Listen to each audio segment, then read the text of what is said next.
Hey YouTube, this is a tutorial on the loop pedal. I'm going to do I guess two, so I'll do like a small one over kind of how to the basics of it, and then I'm going to do one over Give Me Love, which is the Ed Sheeran song, which I covered. So anyways, somebody had asked a question about the new models, I guess, this is a Boss RC-30. I bought it on eBay for like probably $230, something like that.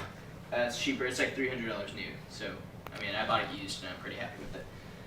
Anyway, it's an awesome pedal. There's two tracks, I guess. The way to switch between them is holding the right pedal down. I guess you can come up close now and do this. You can hold the right pedal down for like 2 seconds, I think, and it switches, so if you want to come in closer. So right here, this little light will show you which track it's on. So it's blinking green, which means I have tracks recorded on both ones.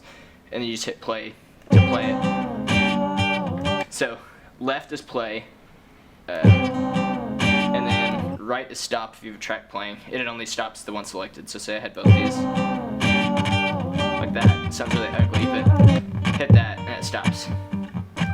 So it's kind of the basics of it. You can do, if you have both playing, you can do a tap quickly on the right pedal to stop both tracks. So just do it. And it stops both tracks. Yes. I'm going to the doctor. Yep. And I don't know. School. I'll probably go ahead and go to the airport. Cool. All right. I'm trying to do my video, and now I'm talking to my mom in it. So. Love you. See you later. Okay. Bye. Okay. Anyway. So, where was I? So left place. Oh, okay. So if you have a track playing, and I'll demo this in a second, but if it's playing and you tap it again, then the record comes on, and if it's recording, then anything you play will automatically start looping, and you don't have to press it again, which I'll talk more about once we do a loop. And then one actual question that somebody had was talking about the newer models switching tracks, I guess easier. You can buy, I don't know where, it goes somewhere over there, it's like a foot switch. You can use the foot switch to change between the tracks easily, so just like that. Oh, another thing, if you're on this track and you have something recorded on both, you can change the tracks to do both, and you can hit play and it'll play both tracks at the same time, and it automatically goes back to the first track as your selected one. And you can double to stop it. So there's a little technique I do to do switching tracks, because there's not actually a pedal to stop playing one and start playing the other one. So there's a little trick, and I'll demo that right now, because that was kind of what one of the questions was about. Okay, so now I'll stand up. Alright, if you want to just get pedal work, you can. So if I just have this track playing, the way I do it, come up closer actually. So the way I do it right now, I just hit play, so the second track is selected. Then I'll hold this one down for 2 seconds to switch to the other track. So now I have the first one selected, but the second one's playing. So what I do is I double tap the right to stop all tracks, which will stop that one track. And then I hit play immediately to start playing the other one. So it's a little trick, you kind of have to time it with your music. So say if I had this loop going. So I go. Dang it, I messed up. That's hard to do, it's just, I mean, that shows right there.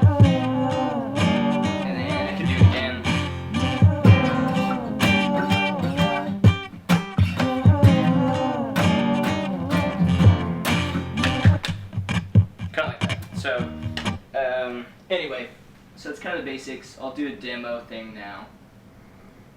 Yeah, I'm just getting this track. There's 99 tracks on here. You can write it. I think it's like, yeah, sorry. 99 tracks you can write to each of the tracks. So I guess it's technically 2 tracks per little block. And then it comes with a USB, and you can export it out. So it's pretty good for songwriting. If you have this idea and you want to do vocal stuff or add stuff on top of it, you can loop stuff.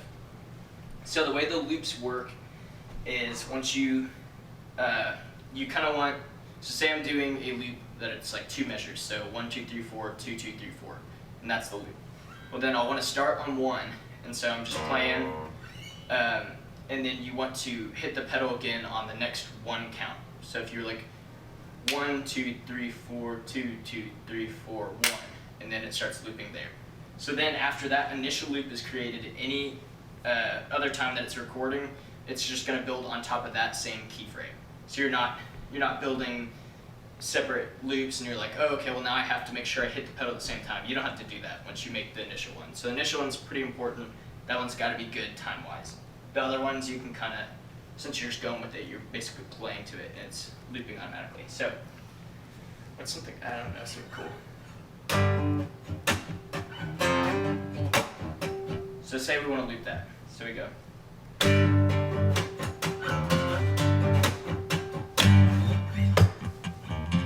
So it's easy like that. So then anything else I play,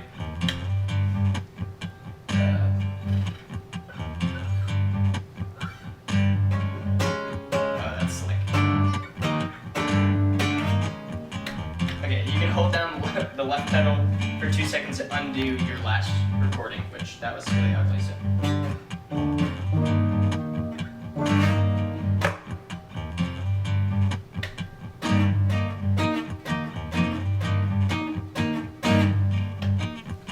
So that kind of, that shows you loop. It sounds better if you do percussion because obviously those are different keys. So we'll add some stuff. Actually, let me talk about that real quick. So what I do, I watch a lot of Ed Sheeran and he does this. So he hits like almost right above this little, I actually don't know what it's called, gets a bridge, and gives it this nice bass sound on the acoustic.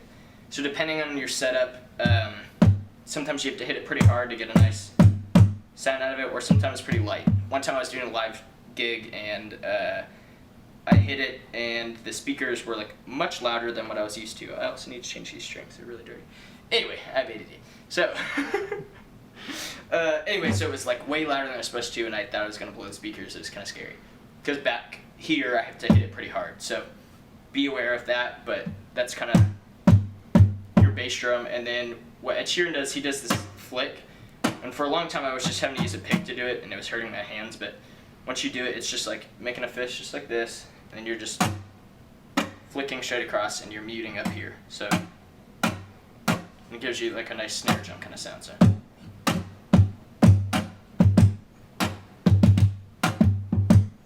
And then sometimes I'll also do like a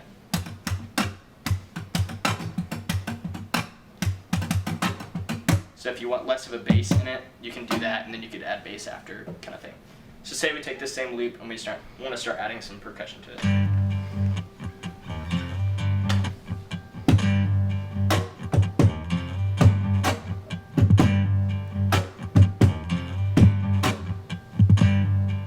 I kind of get a double bass in there. That's okay. And then let's add something to the other track. So we're holding right down 2 seconds, change it. We're hitting record.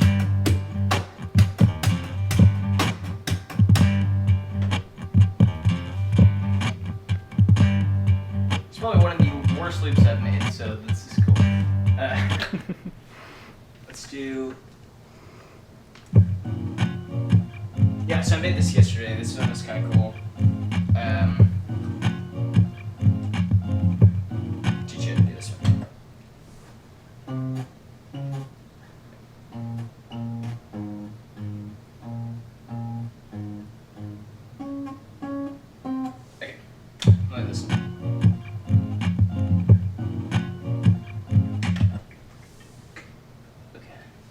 Oh yeah, and you can beatbox. So I didn't even talk about this.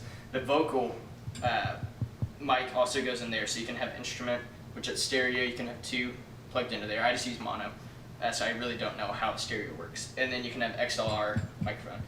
I've tried a microphone with phantom power before, and it did not work. It's not that I remember. So dynamic microphone, kind of the way to go. I think I've used one. I think it's worked before, but last time I tried it, it didn't. So it's kind of, it's shaky. Anywho, so if I wanted to beatbox something, I'm not a great beatboxer, but we'll just.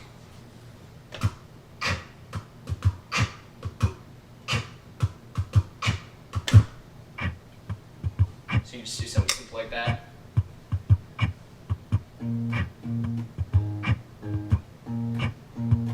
Okay, and then R chord.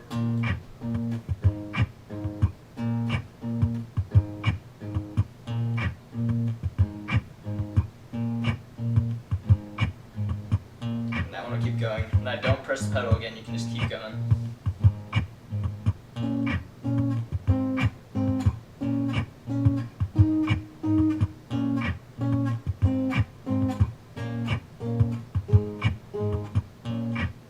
So it's pretty simple like that. I really don't know what else to do that kind of vocal thing.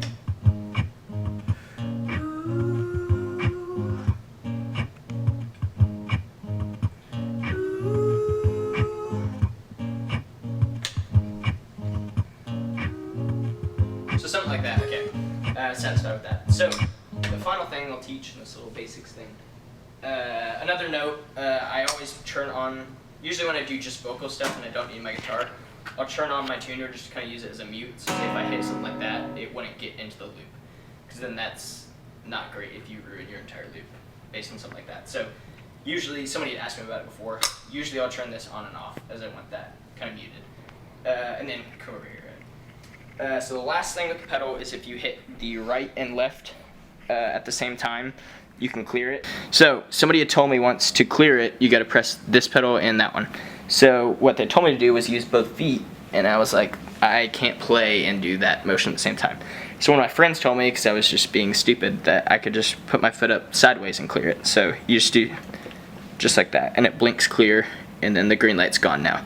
Say I play something, and then hit stop. It has to be stopped, and then you can clear it. So that's kind of the deal. So it's kind of the basics. There's one other thing. Oh, also, it has to be pretty, the loop doesn't have to be long. It can't be really quick, though. So, and that way you'll get some kind of lag. I don't notice